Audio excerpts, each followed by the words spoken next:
kita berjaya untuk me-U-turnkan kerajaan.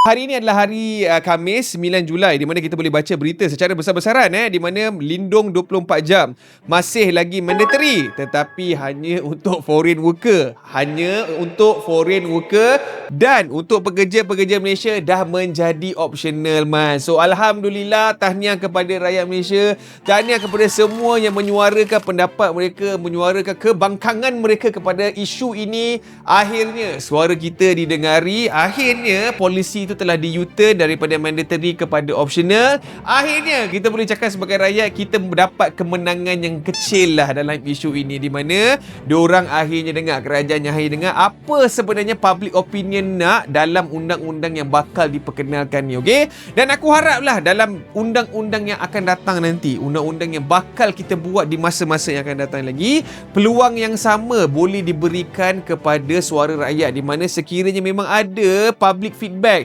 memang ada netizen-netizen punya ungkapan dan kata-kata yang melahirkan rasa tidak puas hati kepada setengah-setengah polisi yang kerajaan buat, kita harapkan perkara yang sama kerajaan buat seperti mana menteri di dalam Ministry of Human Resources buat, iaitu untuk consider public opinion, bentangkan benda dalam parlimen dan akhirnya berani untuk U-turn daripada keputusan yang asal semata-mata sebab itulah yang rakyat nak. Dan kuduslah kepada Kementerian Sumber Manusia kerana berjaya untuk mendengar suara rakyat. This is a very good thing to happen kepada semua rakyat. Sebab apa? Sebab kita nampak sekurang-kurangnya lah orang yang membuat keputusan kepada lebih daripada 12 juta rakyat Malaysia yang bekerja dekat dalam negara ini boleh mendengar pendapat dan keluhan kita sebelum polisi itu difinaliskan. Walaupunlah benda ini dah dikuatkuasakan, baru nak tanya public macam mana feedback, macam mana perasaan, macam mana pendapat. Walaupunlah dah terlambat, tetapi sekurang-kurangnya bila ada feedback yang diberi, bila ada pendapat dan opinion yang diberi, kerajaan dengar, kerajaan beri konsiderasi dan kerajaan act upon it. Okay?